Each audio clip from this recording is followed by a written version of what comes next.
Good evening, everybody. It's 7 o'clock on a Wednesday night, and it's time for the real question time.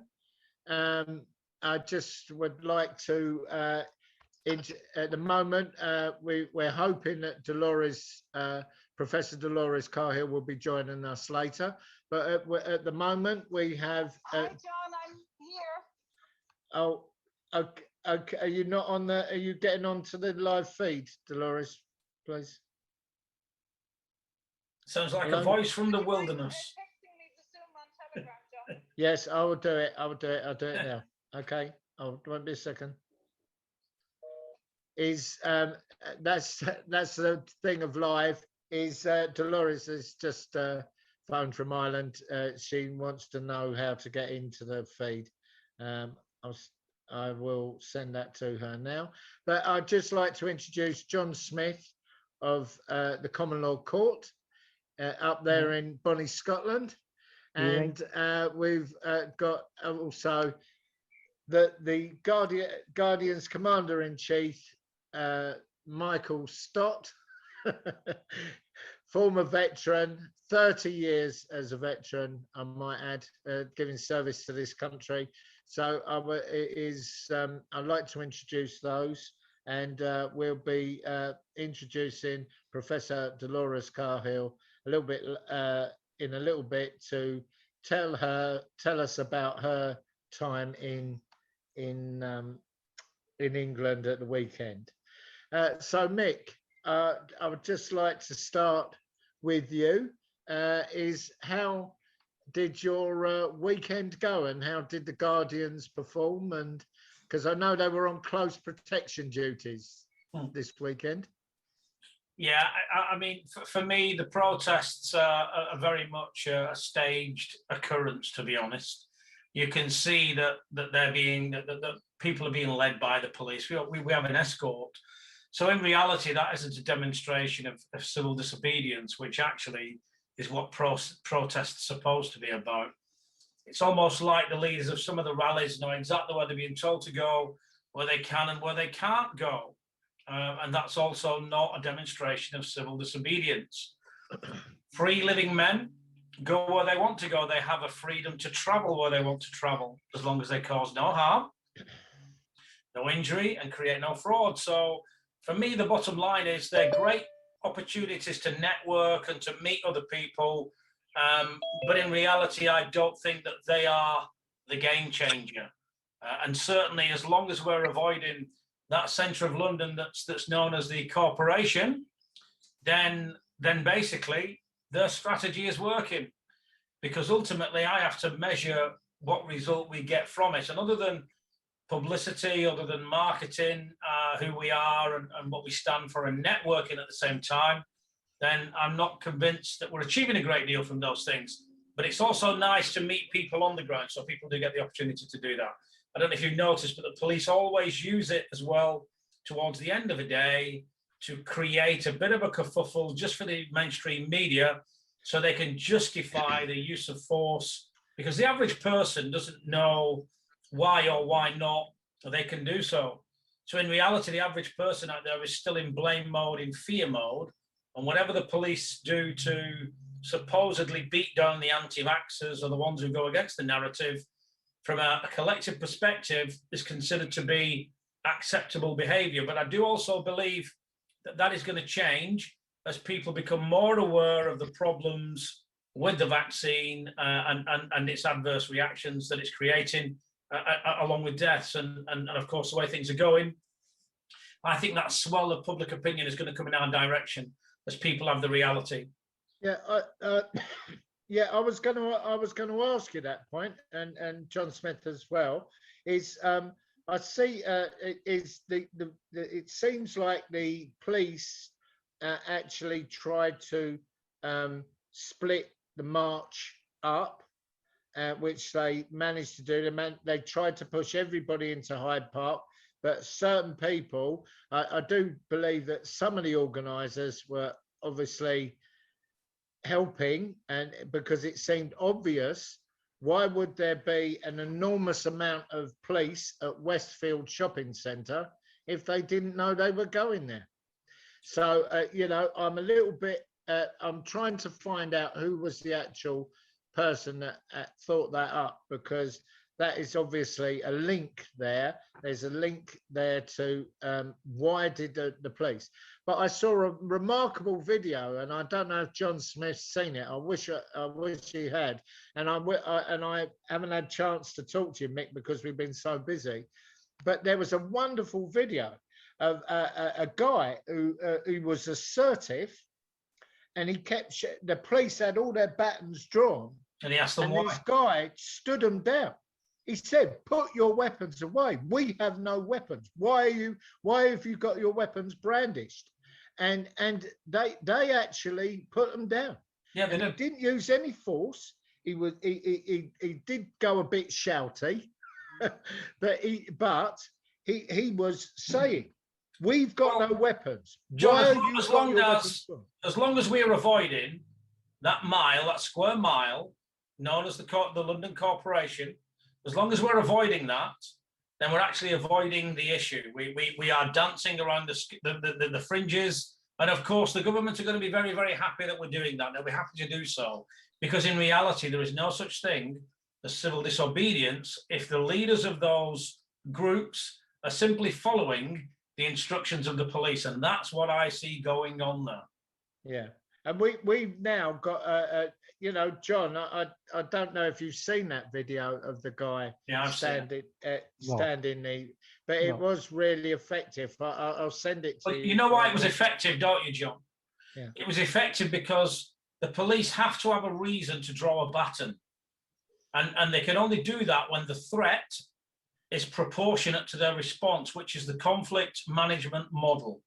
So they have to follow that, because those are their rules of engagement. What they've been doing up until that point is they've just been flagrantly ignoring it, and they've done what they wanted. Now, ultimately, there is going to be a groundswell of opinion that will impact on them as well. They cannot be seen to be aggressing people when there's no reason to aggress. There was no threat.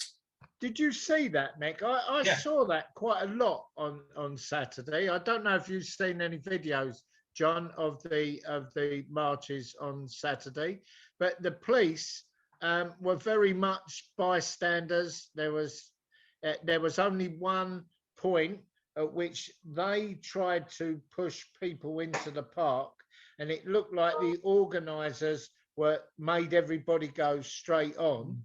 But in effect, they did their job, because they split the march. Yeah. Some went into Hyde Park and some went into things. But as I say, it was, you know, as I say, that's a thing that we can get onto with our part in the next march, because I've now established, you know, a sort of rapport with some of the people that have an influence on the leaders of these. And I think that we should, as you say, Mick, is as long as we keep people away from that square mile, that they're going to be completely happy. Absolutely. And I think we've got to stop making them happy. Well, all we're simply doing, John, and I know that John Smith's going to reinforce this, we exercise our freedoms that are not given to us by any government. They're ours by right. We're moving freely. We have the right to free speech. So there are birth freedoms that no one gives us those. No government allows you to do that. And so, you know, they call it civil disobedience. Actually, you could argue it's simply us exercising our freedoms. Well, exactly. John, how do you see around the march?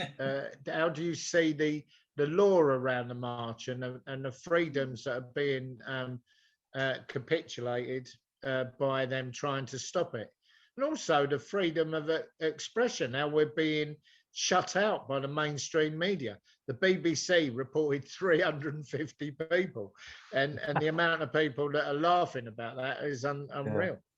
Yeah, no, I think everything staged is becoming more and more apparent that it's staged.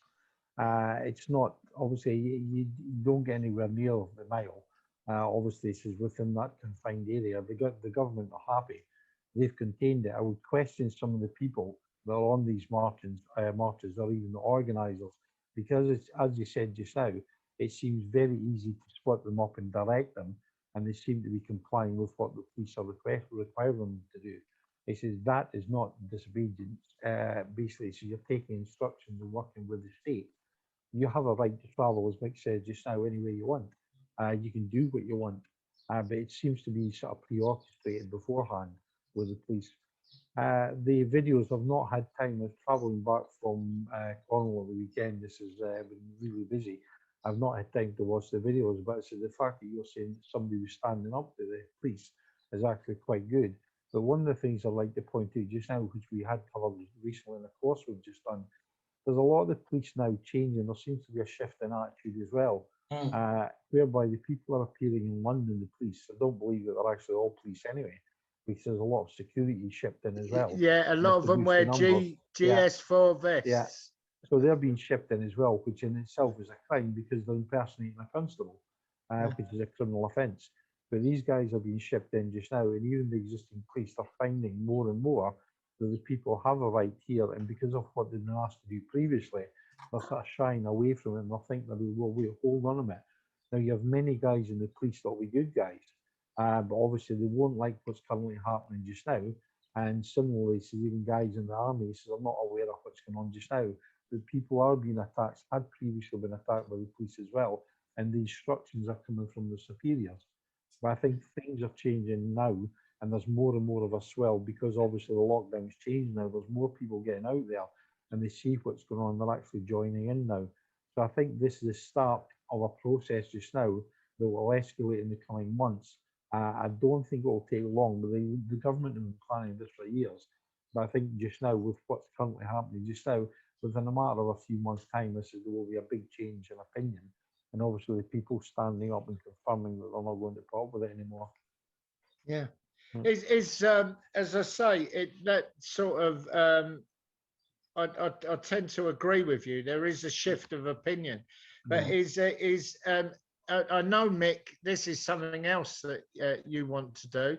You want to like bring in, we want to get police in, obviously police officers. We want them to turn them back into police constables again, providing the law. And I know I would just like to ask the pair of you, how that training process is going on. Well, we've got our latest recruit. She's here, as you can see her, live in the flesh. Dolores, ready to wear the stripes. John, what do you think? Well, I think we need to train the crowd to be common law policemen to keep Dolores in control, rather than the other way round.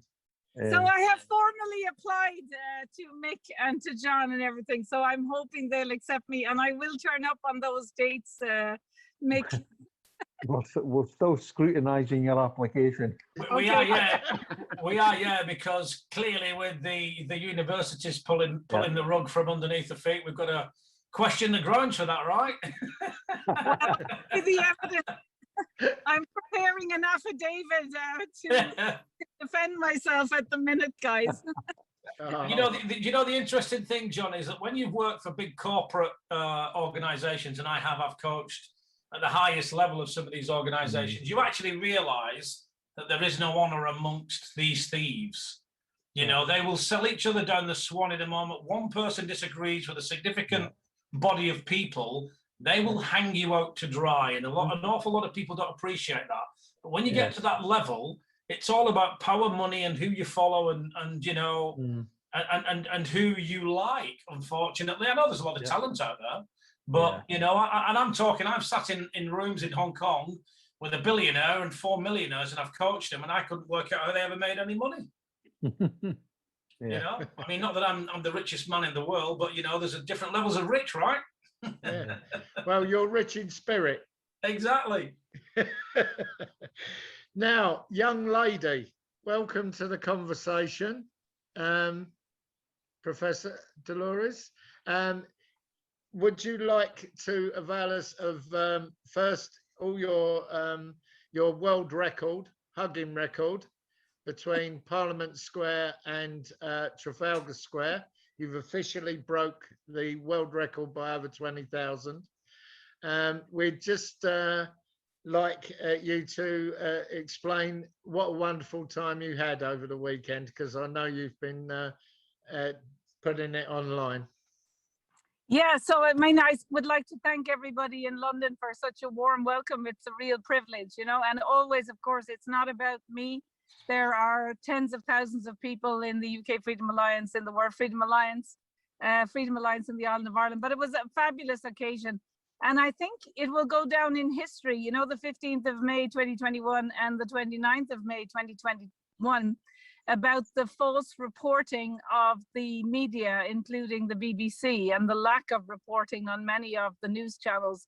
Because even, you know, a 7-year-old could take a photograph of the crowd and show that there was, you know, hundreds of thousands, if not over 1 million people there. And I think, you know, this is quite fundamental, and why I'm honored to apply to be involved with Jon Smith and Mick Stott around the rule of law, because part of the rule of law is that people speak the truth. And this particularly is important for politicians and for journalists and the media. And I do think there is a fundamental shift, because what they are doing by not reporting the truth is deceiving and lying to people, because there are reports coming out now from medical doctors that the extensive harm to children and young people is about at least 1 in 2,500. The harm of the injection, which includes damages to their organs such as the lungs and the heart, that we have been talking about from the beginning. And the CDC and the American frontline doctors have said the harm to children of this COVID-19 is 0 under the law. So therefore, I mentioned, and it's public today, that we have written on Dr. Anne McCluskey and myself and Elisa Keane have written notices of liability for harm and death to the North's Chief Medical Officer, the north of the island of Ireland, and in ERA in Ireland. We have written as well to the Chief Medical Officer, the Permanent Secretary, the Department of Health, the Minister for Health, the Minister for Justice, and including the Attorney General, the Head of the Guards, our Prime Minister, and the President, as well as the chairperson and representatives from the National Immunisation Advisory Committee that are recommending injections, including for pregnant women. And so the most important thing is that these people in our countries, there's like 5 or 10 or 20 people, that if any one of them came out and said the harm of the injections is worse, you know, because there are prevention and treatment, they could stop this whole thing. And if they don't, our notices can be used in evidence for people will say that their unborn child dies because they were told or coerced to take an injection.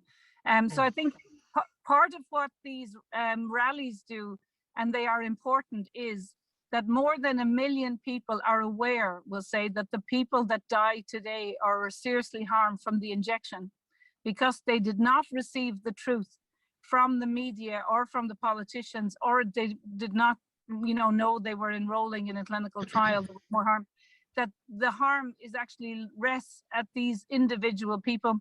And as you know, we're working with Lawyers for Liberty as well to submit the same kind of notices. And so therefore, people who are harmed can sue these individuals. And just as what Mick Stott was saying, is that these individuals, you know, if I was them, I would be coming out recommending to stop the trial. We also included in Ireland the CEO of the regulatory authority, because it looks like there are unlisted ingredients, which is in the realms potentially of procurement, fraud, misrepresentation, you know, for medical products.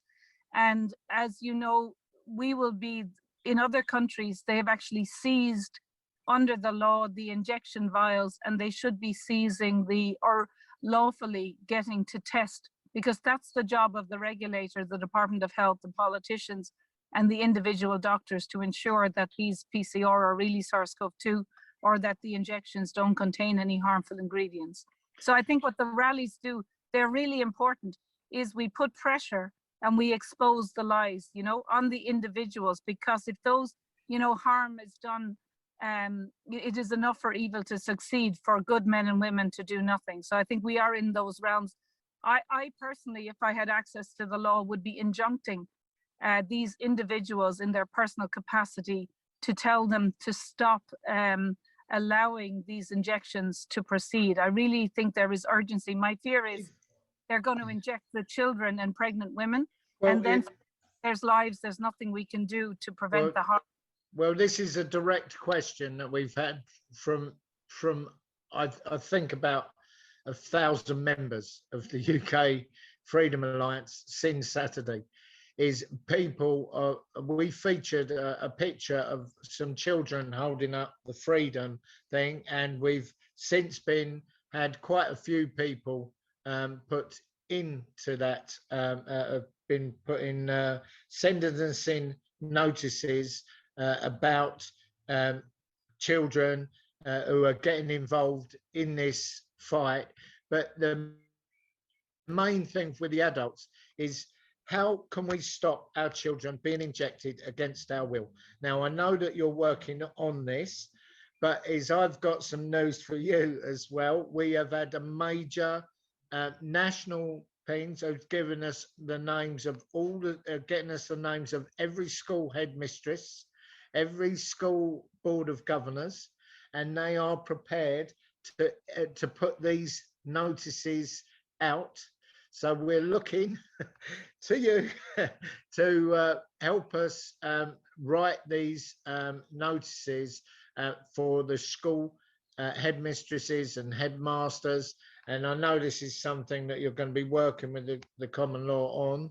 Well, John, what I can do is I posted last week my notice in Ireland, in ERA. And that was, adapted from the notice that we wrote in the north of the island of Ireland. But I can send you the Word version of that, which was a total of 5 pages, and then you put the names of the individual people in Word. So I'll happily send you that. It is out of embargo today, and it can be adapted for. Really, what it's saying is, everyone has a duty to do no harm. And that includes whether you're a politician, a doctor, or a prime minister, and that everyone is responsible. As John Smith says, harm is done by one man or one woman, and we are all responsible as men and women for the harm we do.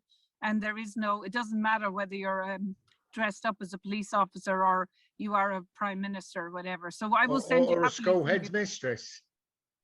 Exactly. And the other thing is, I will be putting it up today, Wednesday evening, just after this, on my Telegram channel, Dolores Cahill, and also on my website, dolorescahill.com. And it will be up on the World Freedom Alliance website and on the website for freedom-alliance.org. And you can put it up on the UK Freedom Alliance. I'll send it to everyone. Excellent. Yeah. And how can something else I want to ask Mick and John about, but also you, Dolores, is how can the people, especially how can the people and how can the Guardians 300 get involved with presenting these notices? I know that there's some of the ones to the more senior people have to be presented by is it shipping mail? But we use a bill of lading. I'll send you the bill of lading. Yeah. And then it's sent. We'll say in the UK it would be sent by registered post by Royal Mail. But John knows that as well. And I'm just heading off in a car, so it may be that the internet isn't so good. But I'll just hand over to John Smith as well. Yeah. Okay. Right. Well, John, as I say, is you and Mick, can you answer me how we get involved? How can the public get involved with presenting these notices?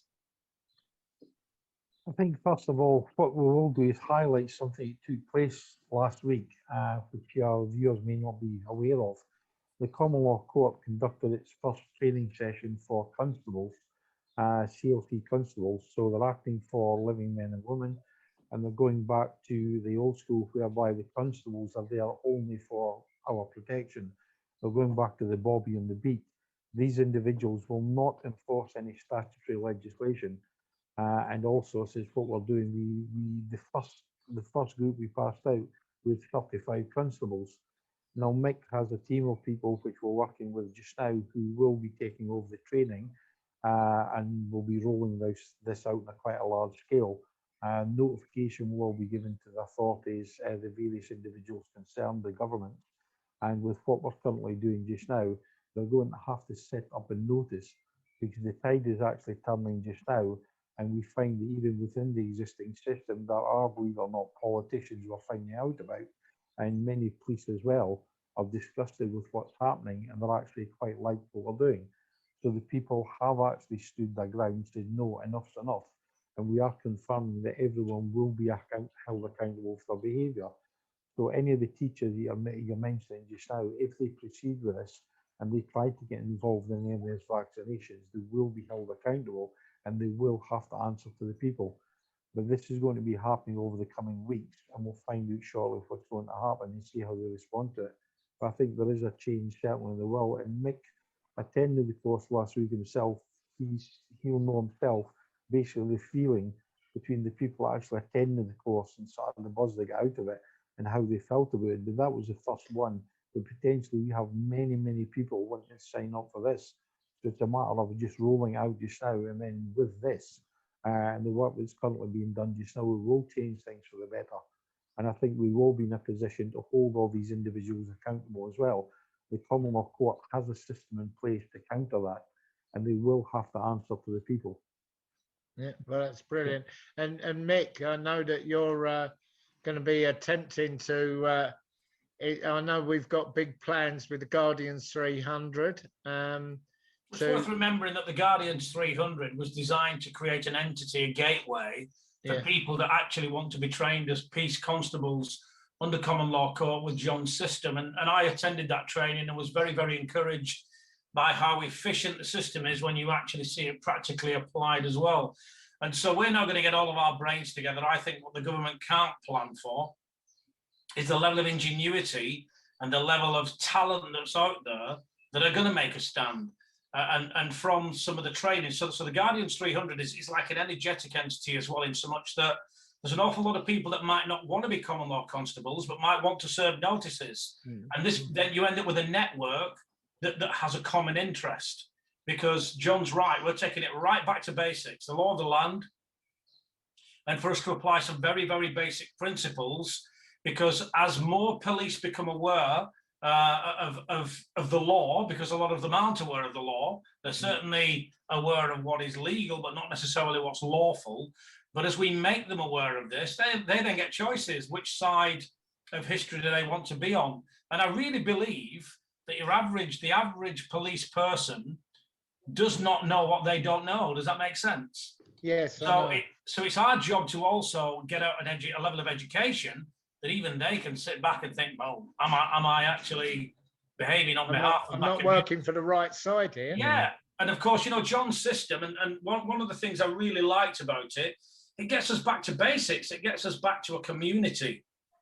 What I've seen, certainly from the groups that I'm now going around to visit, is they're getting back a sense of community. And I think that's an unstoppable energy, because people are not violent, Jon. Inherently, people are peaceful. They come from love. And whenever you can create a situation that people can connect to that system, that's an unstoppable system, because it translates at the level of humanity. Well, I know that will resonate with Professor Dolores, because I believe that we all, it's a love of our country and our family that drives us forward with all that we're doing. You won't get a more formidable opponent, Jon, than someone who's defending his house. Well, I'm learning that as the surge of people that are worried about their children. Yeah. And you start putting the children on the line, Jon, and you're dead right. I know I've got 7 grandchildren that I will certainly stand up and defend. I've had four mothers phone me this morning in Twickenham on I believe it was on Sunday or bank holiday Monday.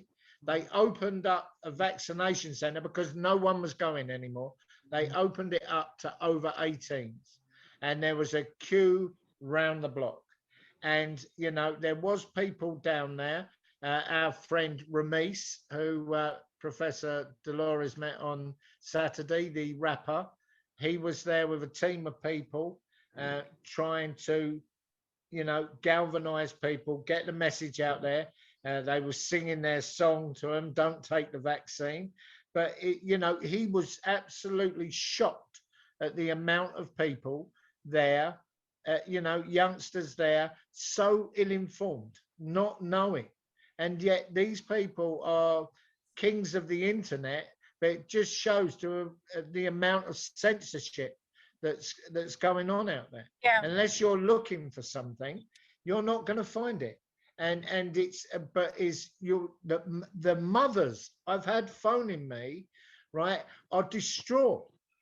They've gone and taken it. What do we do? How do we do it? And how can we make it better? And it's very, very difficult for me when all the latest signs from Nobel Prize winners, yourself, Dolores, Dr. Michael Yeadon, is saying, you don't come back from this. So I think like Professor Sukrit Bhakti as well, who was the head of an immunology institute in Germany, retired, has come out about 2 or 3 days ago now. We're all in touch. Hello, Dolores. We seem to have lost you just for a little bit, but I know what you was about to say. Is Professor Bakri came out about the vaccines and everything, and he's one of the premier authorities in the world. So I don't know if you can hear me, Mick, but yeah, we can hear you now. Yeah, injecting, I just turned my camera off, but injecting children is a crime. He came out clearly 2 days ago. So I think just to what Mick and John was saying is that we are coming from a position of love, and that people in general in their love, their families and their communities, and are peaceful people. And from our very core, people want to be kind to each other and help each other within their families, their neighbors and their communities.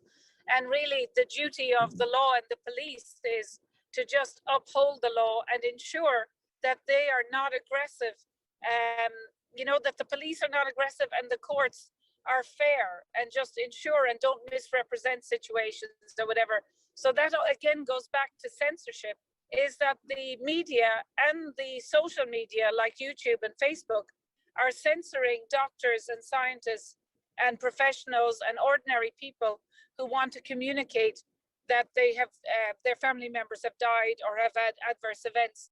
And the regulators and the medical councils are firing doctors who are speaking out about adverse events and who want to give prevention and treatment like vitamin D, C, ivermectin, hydroxychloroquine, that are some of the safest ingredients. So really what they're doing is turning the world upside down. But in a way, I think the important thing is coming from honesty, truth, integrity, freedom, and love. Yep. Is that we want to actually build a new world of the rule of law, and why it's absolutely fundamentally important what John Smith and Mick Stott are doing is to train everybody in the rule of law. Train people like police constables that can uphold the law, but that everyone should really know about the law. And then once everybody comes from a position of lawful, moral, ethical, being peaceful, first do no harm, and not to censor information and freedom of speech, freedom of assembly, then we can regain our societies within a couple of years. And I think the England, Scotland, Wales, Ireland are leading the world on this. And we really, at the same time as going on the rallies, are holding people to account and building up a wonderful world.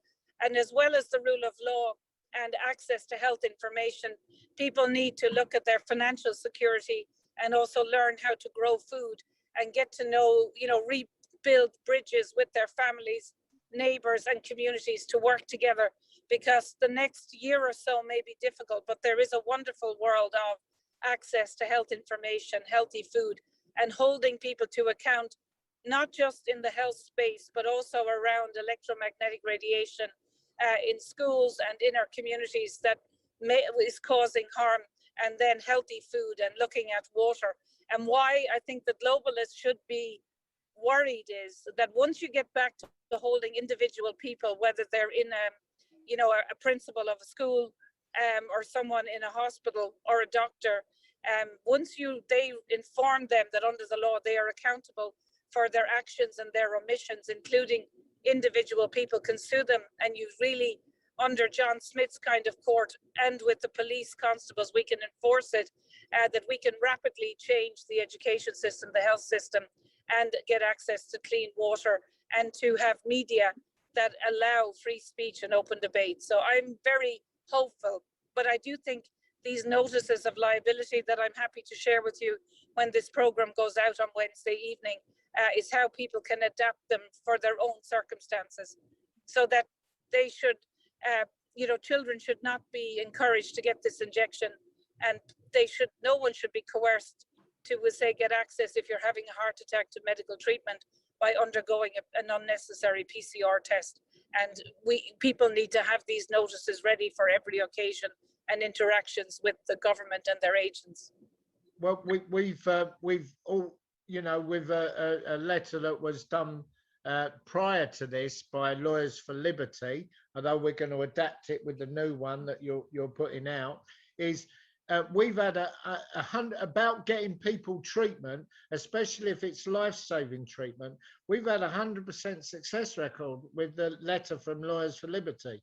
Is people that were being refused cancer treatment, being refused all kinds of treatment. Although people finding non-vital treatment are still finding it very difficult to get treatment because then, they're aware that if the doctors are aware, if they don't give a cancer patient treatment and they die, they're in a lot of trouble. But if they don't do someone's toenails, or they, an ingrown toenail or something like that, although they're causing pain to that person, they're not as concerned. The lawsuit isn't going to be as bad and everything. But so far, those letters, and we're going to beef them up with what you've been doing, is those letters, are going to make a big difference, because we're finding more and more people want to get involved, and especially over the, this hookup we've got with this parents group, which is. And I would say, John, maybe John Smith can say to that, because I really think we need to move on to the next level to injunct them, or to really establish the courts, that should hold these people to account. So I don't know if John wants to give any update. Yeah, certainly. In relation to what's currently going on just now, is you've got to think about the scenario whereby for centuries, people are obviously forcing their will on others. They're taking over countries, forcing various issues. They've taken over the pharmaceutical companies, they've taken over medicines, they've taken over the banking system. This is all done, through the use of force. What we're actually doing now with public opinion, we're actually highlighting the flaws just now and getting the people to stand together in creating a structure which will operate lawfully, and it will also hold people and individuals accountable for committing crimes. Now, these trusts that are operating just now, when you're saying they're turning down people and refusing to give medical assistance, they can't actually do that. Even if it's not something that possibly could cause death, they're licensed, and they're using public trusts as well. They're licensed to operate and to assist and obviously treat people. If they're no longer treating people in hospitals, they shouldn't have a license. They should be closed down. And the taxpayers' money shouldn't be going there anyway. They're licensed to treat people, so people, regardless of conditions, if they need treatment, that hospitals are under an obligation to do it. If they're not doing it, they should remove the license and remove them. Now, we can get other people then to use the buildings to obviously do what they should be doing. To a degree, what we're setting up just now, we're not trying to set up, we actually have set up. This is the common law court's been going. This is next day, I think it's on the 11th of June, which is 9 days away. That will be 4 years, the fourth anniversary for the common law court. And what's been achieved within that 4 years is huge. For the first time ever in the UK, we have an alternative justice system. Now, it's not controlled by Parliament, has no association with government in any aspect. It's not associated with the Crown. It's run predominantly for the people. It's by the people, and it will protect the people. Has no state involvement. This has never been done before. Now, the state have actually accepted that the common law court exists, but they're just trying to ignore it. They can't do anything about it. Yeah, I was The point about to ask you that, John. Yeah. I was about to ask you. You've had some stunning successes. Oh, yeah. With Without a doubt. you know, bringing judges to account, and but is that you found that the what we found is that from what I've heard, you can probably advise me better, is that the state, I'm talking about the government and the state, has allowed these people to carry on unlawfully. And you know, as I say, we need when we have a system where we've got these common law constables upholding that, and we can go and, you know, arrest these people if a judgment has been against them, and we can lawfully arrest them. What we're doing just now is you've got to remember that it's the highest law in the land. We actually have judgments against individuals, and they've been found guilty. Now, they believe that they can just ignore it, but they can't. Through developing the system just now, these individuals will be held accountable. Now, even the existing courts, if I refer you to Westminster Magistrates Court, we've dealt with a case down there. Within the judgment from the court, the judge had actually stated that the common law court exists. We convene our own courts and issue our own orders. So they've acknowledged that fact, but they say that the court is unknown to their one. He says, therefore, they're going to ignore it, but they can't, because simply it affects all living men and women. And the fact that the judge is living, they are held accountable to the people, but they're trying to use statutory legislation to wriggle out of it. Now, like everything else, what we're doing is peaceably, but we get the people to join in, and the numbers continue to expand and develop. We develop what we have just now. We're now at the enforcement stage. We have constables, and these things will be followed up. So anyone committing crimes of any sort whatsoever will be held accountable to people. Now, when you set up something previously throughout history, John Hamer's actually mentioned it on numerous occasions about basically there's a cycle of things that happen, and obviously the authorities or the establishment obviously control everything. He says there is obviously something which can last. If they do it through force, various people or countries or entities actually come and go.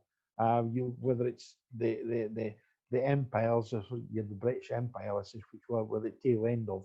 But he says you've got things like the Romans, the Greeks, even the Chinese and things like that. You've got various parties, Napoleon in France, you have the Spanish as well.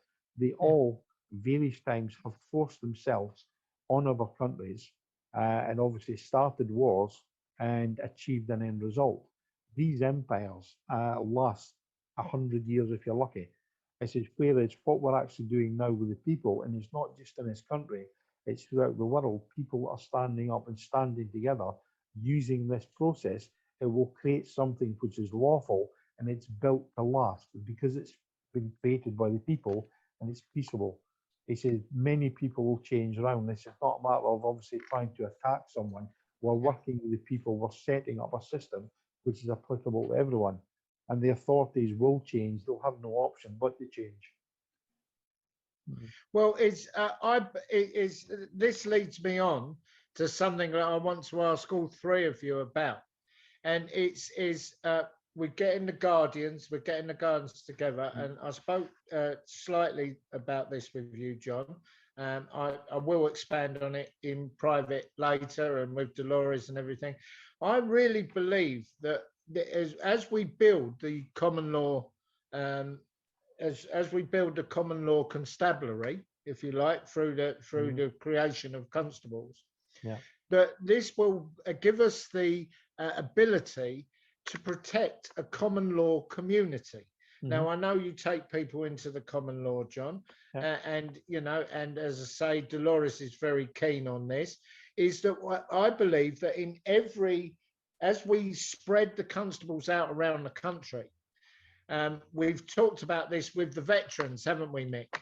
Is creating common law communities around the country. And I think that we should, you know, maybe looked at landowners and things. You know, there's obviously if there'd have to be a very unknowledgeable person to not think who's going to be next on the list of the globalists. It's the landowners, because landowner is assets.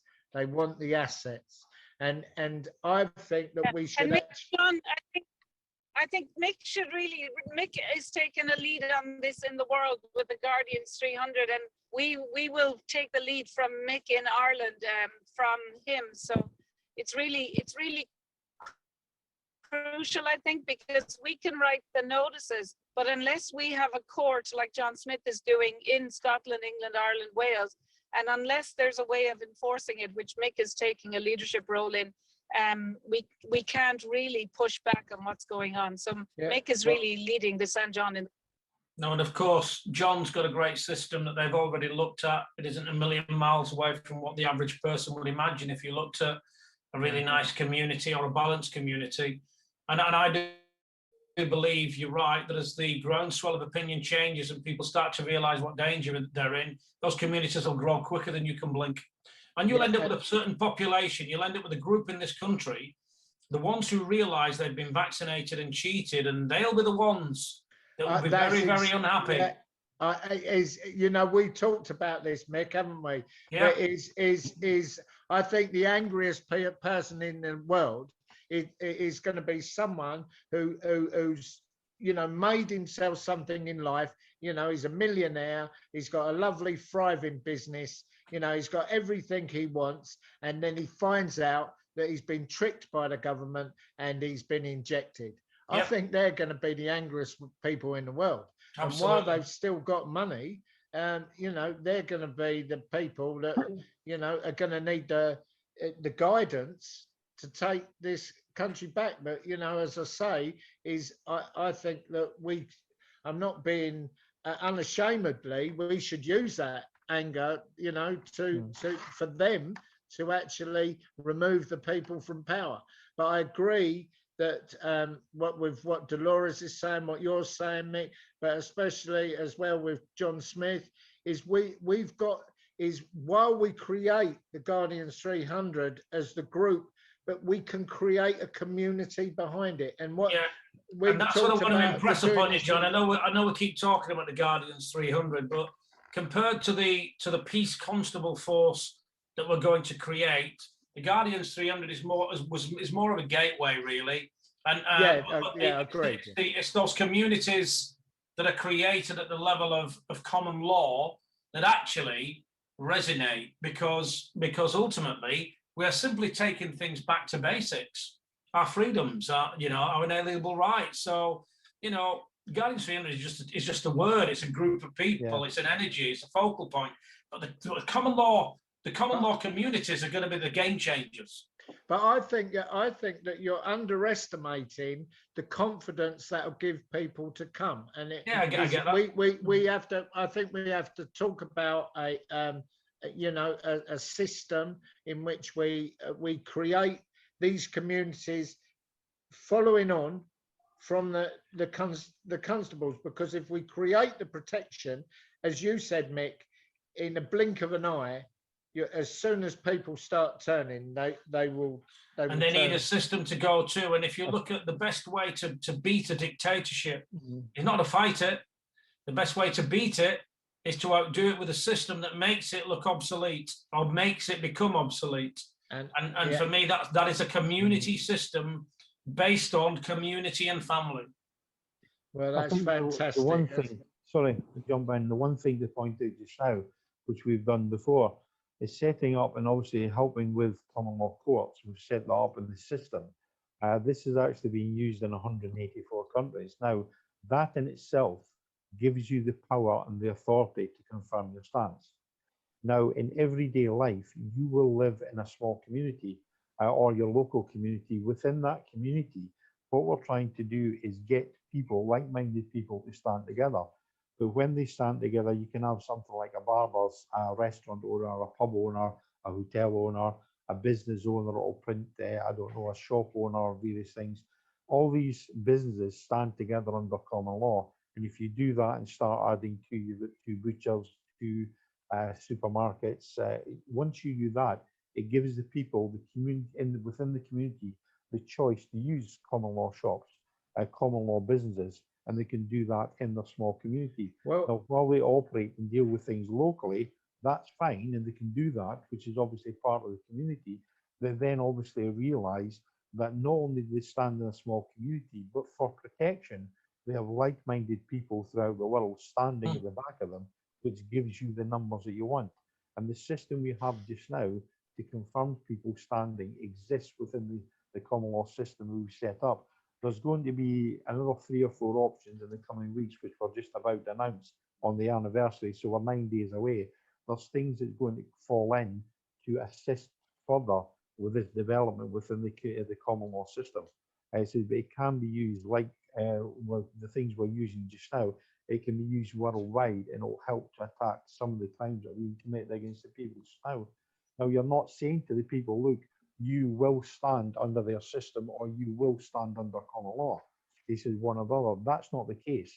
What we're doing is if they choose to carry on with what they're doing in vaccinating people, they can do whatever they want if people choose to be. You can also stand under common law and say, no, we're not doing it. You have a choice. It's like having a raincoat when you go out. If it's sunny outside, do you wish to wear a raincoat? No, you don't. The choice is yours. You have 2 systems. It says they run in parallel and people can choose what they want. Now, you'll find more and more people, when they realise what's going on within the statutory system, they'll eventually, the penny will drop and will say, well, wait a minute, no, this is wrong. And then they look at the common law system, and you'll find that more and more people continue to move over. And if you have the community set up just now with the shopkeepers and things like that, even the money system, all this can be used, and it will then develop over a period of time. It's not that far away, and there's a lot going in just now, but this is the way to go. I think exactly, and we're getting also. I just wanted to bring in at that point, since Saturday, since Dolores gave that little speech about the notices and everything, we're getting also a lot of business owners, John, that have some that have been systematically, they've destroyed their businesses. They've just handed out fines. £10,000 fines, and then gone and taken all their equipment, all their phones, which they've got their evidence of what has been done to them on, and they're actually leaving. So I've got a few cases that we're going to present to Lawyers for Liberty. But I have also suggested to these shop owners that if we can get them under the common law, and say, you know, you'd be able to help them too. So we need, and from these different shops, we can then build the communities. As you say, every community needs a shop. If someone's given, I know I would, you know, if you're given the choice of going and spending your money in a multinational like Tesco's, or you've got a common law community shop, you know, there will be independent. John, back to that simple premise: the power is with the people. If everyone stopped buying from Amazon tomorrow, it wouldn't earn any money. It's as simple as that. And you know, there is so much unity when you get back to your community. There is so much to be gained from that. You know, that you just don't get from some of these companies that basically don't give 2 hoots about you as a customer. Correct. And we've got also is I'd like to organise as well a no Google, no. I know this is going to be impossible for you, Dolores, but a no Google, no sort of Facebook day, no social media. And what I want you to remember, there was quite a successful protest for a group that I don't want to mention, but they turned the internet, that just everybody replaces their sort of their profile page and their cover picture with just yellow, and don't use Facebook. It will cost them millions in advertising for the day. Well, John, I can assure you the system they created to control will be the system that brings them down. Because whether you like it or not, and no matter how much they try to censor, how much they try to stop, that system is still going to be used to communicate certain things by all the other many millions of people that are across the world. Yeah. So, Dolores, we're gonna. John's gonna leave us now. So, I didn't know if he just wanted to say goodbye, John. Or... He's gone. He's gone. He's gone. Yeah. Sorry, John. That's John fine. said... I texted him goodbye. I think I just wanted to pick up on something that you both said, everyone said earlier, is about who will be the most upset when they realize the truth. And I think, you know, I'm in touch twice a week with, you know, the doctors like from Dr. Sherry Tempany, Dr. Christiana Nortruff, and all of the doctors, Dr. Larry Pileski and Dr. Eric Northuff and Dr. Carrie Madej. But in those conversations, they are now saying that babies as young as 18 months are, you know, female baby girls are bleeding, and like 6-year-old girls where the grandparents have been injected. And then also firsthand experience of the kind of blood that's coming out is like in sheets, right? Which we don't know what it is, but it could be the lining of the womb, which is very different from normal, natural, we'll say, period cycles. So sterilization, basically. Well, I think the people who will be most shocked will be the grandparents, if it is that, which we have been saying, that the spike protein that's injected has this homology or cross-reactivity in the immune system to proteins in the lining of the womb and in the male testes. And if that results in reduced fertility, and many of these doctors are saying that people who have successfully undergone and had fertilized embryos in IVF treatment, after one of the parents are injected, they no longer make embryos that fertilized and can be transplanted.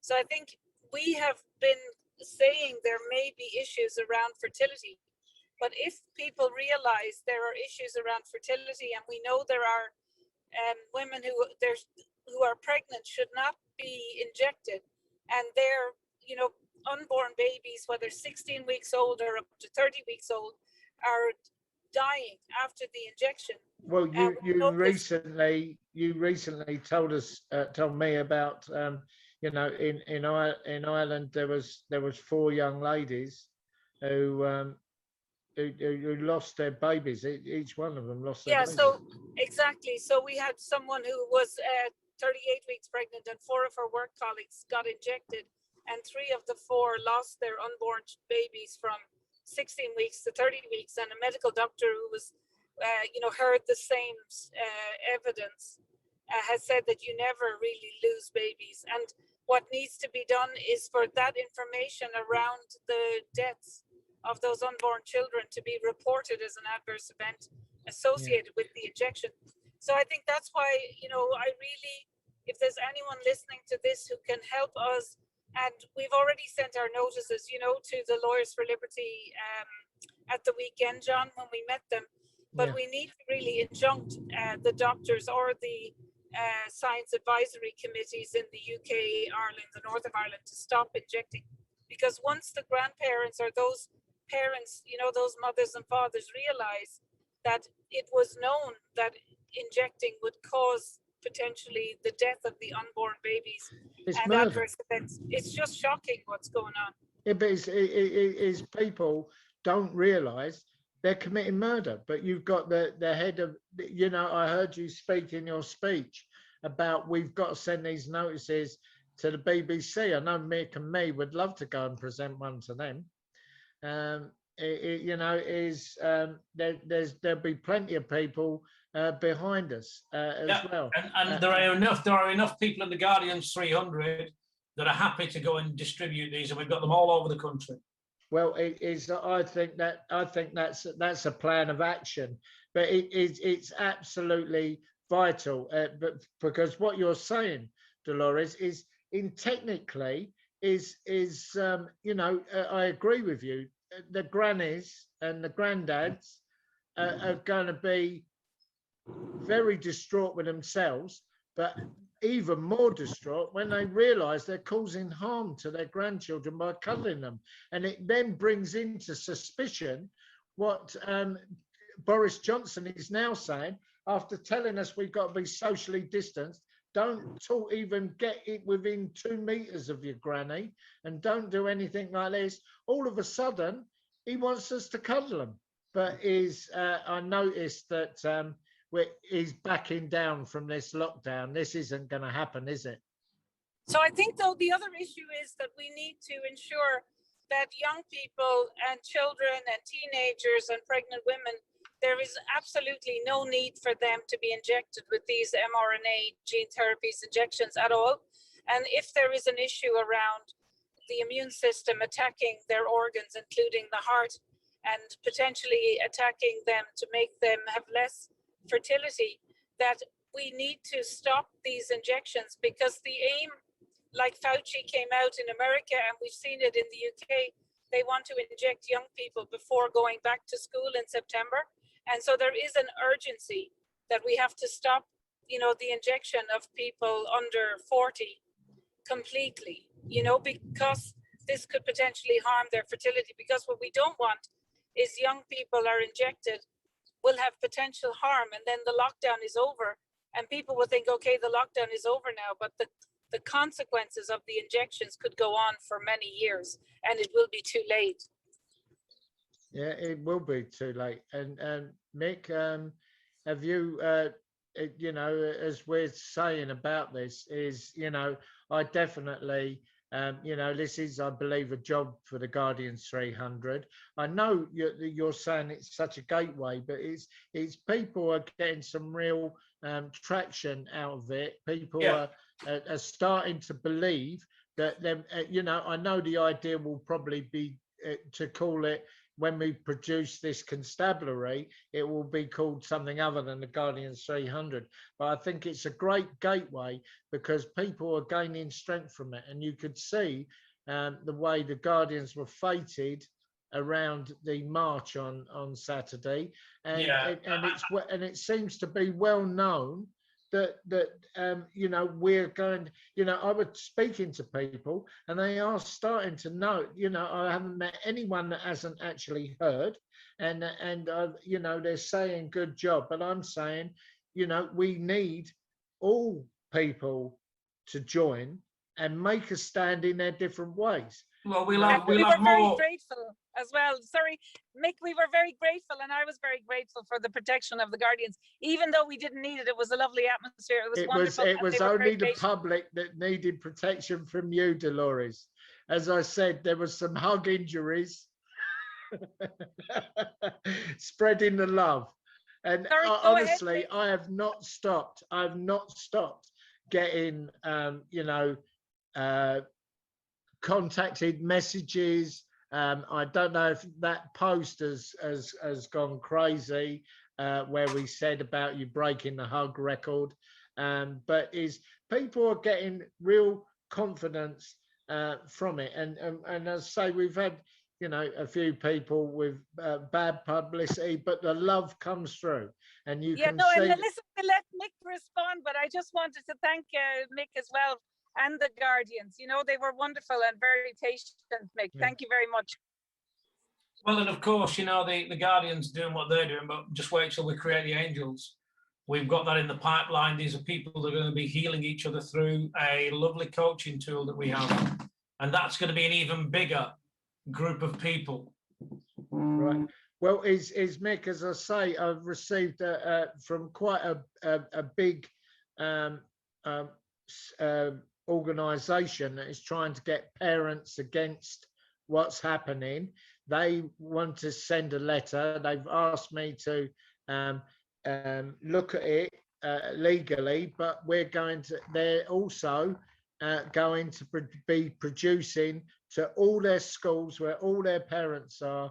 They're going to produce the notices of liability. Yeah. That we want, that Dolores is producing. So top down, bottom up, John. Yes, that's it. So we've got a top down approach. They expressed about being in the Guardians 300, but is, you know, I will talk to them about being part of the Angels 300, because that's what, you know, I think it's a total thing, and it's going to be a great thing, because it gives people confidence. They say, look, they feel that they've got protection to speak out, and that's a fantastic thing. And, you know, as I say, we're starting to get more and more people respond and want to actually do something. So, you know, let's go on to that. I'm very respectful of the time that, you know, all of us are very, very busy today. We've got also, I'd just like to add, Justin, as you know, we're getting a venue which is going to be for the unvaccinated only, so that's going to be fun. And it, as I say, it can be used. Maybe, John, I wouldn't be a fan of trying to separate people on their health status, just so you know, because that's like a reverse psyop, you know. So Yeah. just that we need to be aware of what's going on, you know, that we will have to help recover people. What do you think, Mick? Yeah, I think there's enough medical apartheid going on right now, and I appreciate our angle, but I think, you know, from my perspective, indifference produces indifference, exclusivity produces exclusivity, and in reality, what we want to do is bridge the gap between everyone, so that we create the worst nightmare, which is everyone coming together as a community, one community. Yeah, I've just we're getting a lot of feedback about transmission. That's all. Well, I get that, and you know, I understand what you're saying. Believe in my immune system. What? I also believe in investing my immune system, making it well. resilient. That is what I'm. You know, is listen. You know, I'm. Yeah, we know. We're putting a lot of natural remedies out there. We're putting a lot of on the website. We're putting a lot of natural natural hydroxychloroquine. That you know is completely natural. It's not a drug. It's a you know, a supplement really. Cool. And you know, the tonic water, the you know, mixing the homemade hydroxychloroquine with the tonic water is proving a favorite one. We've looked at pine needle tea. We've looked at quercetin. You know, putting out these natural remedies, which, you know, some we've been told by our own, and we're looking at the fact of actually helping people to get access to other things. I won't say too much at the moment, but other medicines which are proven and safe for the last 40, 50 years, and producing those from within ourselves to make sure that people are getting the right things. Because who's to say that the establishment, out of desperation, might start poisoning all the vitamin C, might start poisoning the zinc, and you know, I'm just looking at the way the callous way at which they do stuff now.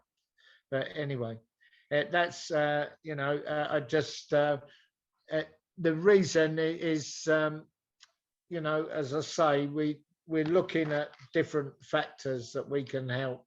John, let's face it, when the momentum turns and you look at the quality of great leaders, when the momentum turns and they no longer realize, or they no longer believe that they're on the winning side, you will see the rats jump off the sinking ship quicker than you can blink, because they don't have any character. Yeah, it takes an awful strong character to do something that's right when it's difficult, but when you also know that you're doing something that's wrong and it's difficult, it takes an even stronger character. And I don't see anyone with that kind of strength of character in Parliament. No, well, there's the odd man, but all they're doing is making a lot of noise, Mick. No one's absolutely. Well, you see, you know, guess what?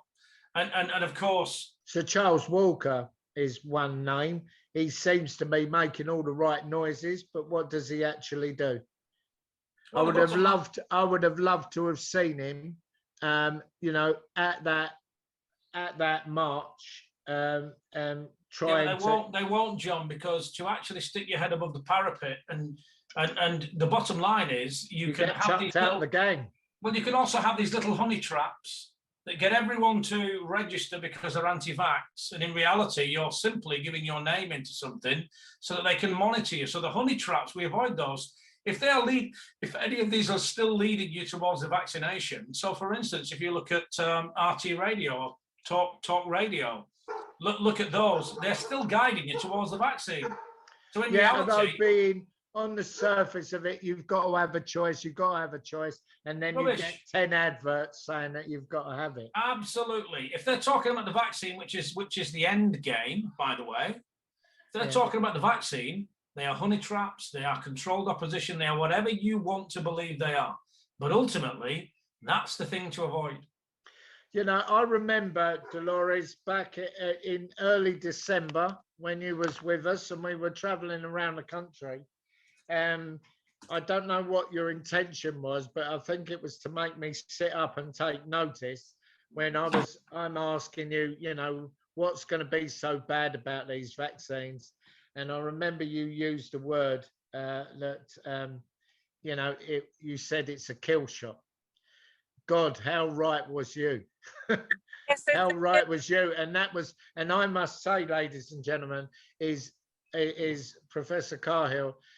She actually came out with this before there was even a vaccine being used. She just looked at the ingredients and she looked at what is, and you know, as I say, with your background. Well, John, just to have the record straight, I came out with some of the key publications that are used now that it was before any injection, that if they were going to do any mRNA, that the mRNA would target, like the spike protein, would turn the immune system on people's bodies, because the spike protein from a foreign organism of the virus would be made in people's bodies.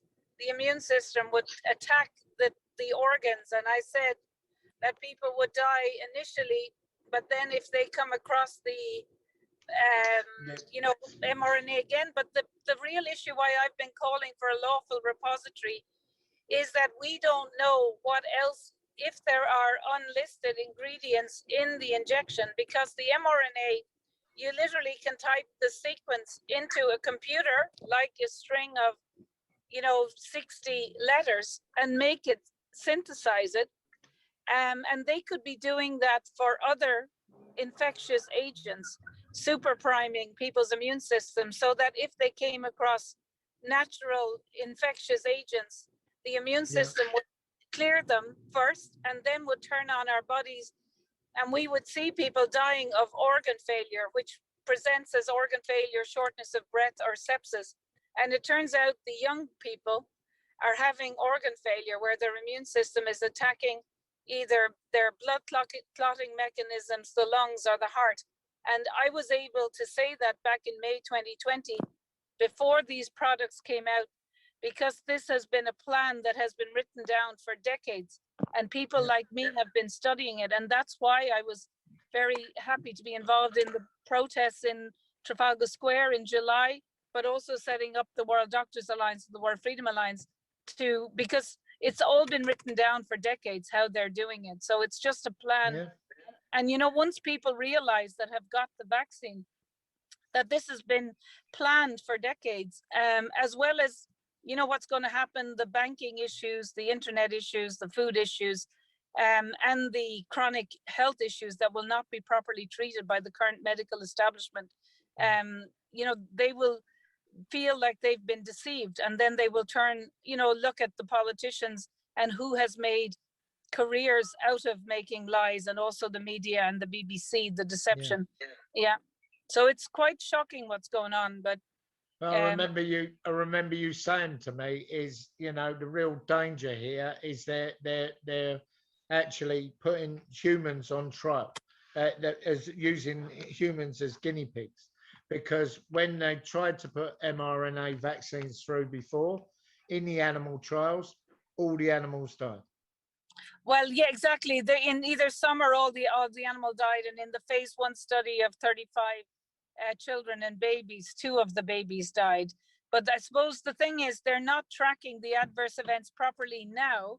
But also why we were saying this is that the real adverse events mightn't happen for a year or 2 years. Now, there are worrying things like they are stockpiling coffins around the world, and they are bringing in new regulations, we'll say in America, to actually cremate people using lime because of the large numbers of deaths that are expected. So I think is Dolores, we actually stumbled on something. It's been on the internet for a couple of days. There was one in Devon, but there's one in Scotland. Now, the one in Scotland seems a lot more sinister. It's about the Scottish police are buying huge numbers of shelters to identify dead people. Yeah, and I've heard that as well. So I think no, we actually investigated the website and I found it. Yeah, so I suppose we don't want to cause unnecessary worry, because focus has to be as well that potentially things like vitamin C, vitamin D, and other things may recover people from the worst adverse effects. But I think we need to make people resilient, you know, and to try and tell them that we will be doing research to try and ensure the least harm as possible. But the most important thing is to stop the injection as soon as possible. We need to get that injunction, don't we? So if anybody is listening to this,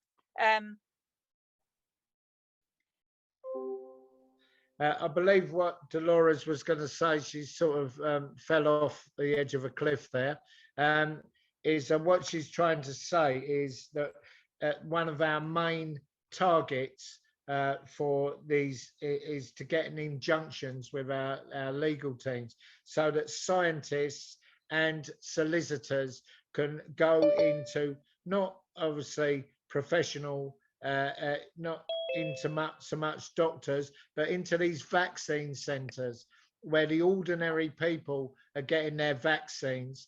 And what they will be doing is what we need to do is injunct so that we can get scientists and that to go in and see what the ordinary person is taking, not what Boris Johnson is rolling his arm up to take a saline injection, but to see what ordinary people are getting, and finding out whether what it's bad enough what they're saying is in these injections, but you know, could it be even worse than we thought?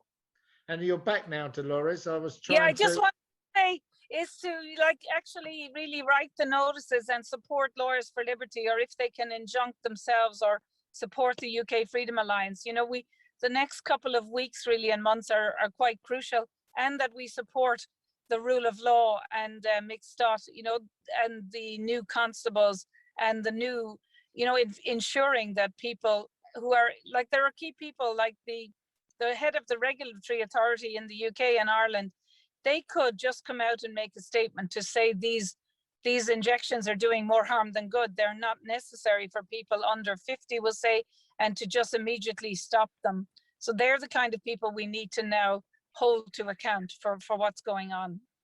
I think as well the General Medical Council, you know, would be a good one, because you know at the end of the day they're the people, and then, what is it, MHNA? Yeah, what do you think? I mean, what is the, if I, you know, I would love to be able to injunct them personally and to support moves. I don't know, Mick, what do you think of that as an option or the time frame? Well, I think it is an option, and of course, now that we're getting more numbers, and as I just think that now that we're recruiting more numbers, it's amazing how many people are coming towards us to say we want to be trained. Now, the great thing about the system we're creating is it's not dependent on John Smith or Mick Stott. It's actually going to be something that's wheeled across the country and will be self-generating. But that's the essence of common law anyway. So any actions like that, I think you're going to have a lot more people to do those as we go forward.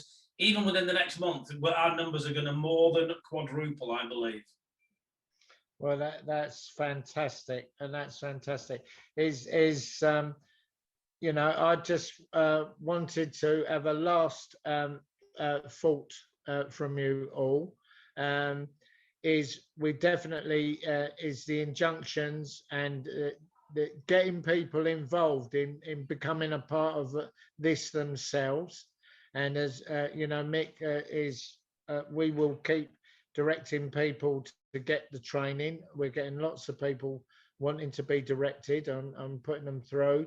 You know, and let's roll this training out. I'm looking forward to doing the training with Professor Dolores Cahill. And as I say, but it's absolutely vital these next few months, and we are getting so many people now want to get involved. They're realizing that there's no finish to this, and unless everybody on our side makes that difference.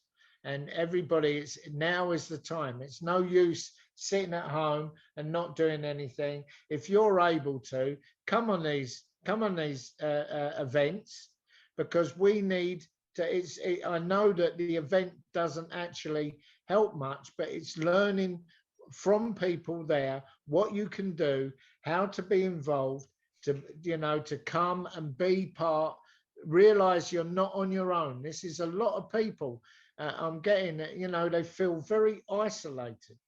I've had people reach out to me where all their friends and they've shown me on Facebook are badgering them to get this gene therapy just because they've had it, and no one wants to look like an idiot and be the only person that's had it. So listen, I'm going to go, if that's all right, John. I'm going to go, and I'm actually working on. But no, I just wanted to thank you and to thank Mick, and to say, if they can, to follow me on Telegram at Dolores Cahill, and dolorescahill.com, at the World Freedom Alliance, the UK Freedom Alliance, freedom-alliance.org for the Island of Ireland, and the World Doctors Alliance. And to thank everybody as well, and thank Mick and all of the Guardian 300 for Saturday as well. Okay, well, it's been a pleasure speaking to you as always, Dolores, and I'll speak to you soon. Okay, bye-bye. I think I'm going to have to shoot the crow now. Well, I'm just going to finish up now, Mick. Thank you very much for helping us, for coming on the live feed as always. It's so informative to hear what's happening, and we'll be obviously advertising what's happening, but we realise that you've got there's going to be a separated website for training and everything, which we will be promoting on the UK Freedom Alliance. So thanks very much, Mick, and we'll see you again next week. Thank you very much. Yeah. Thank you. Right, so I'd just like to tell everybody good evening, and it's important that people tune into these things and find out the latest news from people there. So we'll be really pleased if you can join us again next week, and keep going to the website, the ukfreedomalliance.org, where we are going to be starting producing all these notices where you can take part yourself. You can take control and help us get these notices out to every school. Get our notices out to every government official that we can. It's these individuals. These individuals are making this work for the government. As soon as the police turn, as soon as the army turn, as soon as the councils turn, what can they do? They can't do anything to us. And anyway, that's my opinion. Anyway, thank you very much for listening, and goodbye. Cheers. Bye-bye.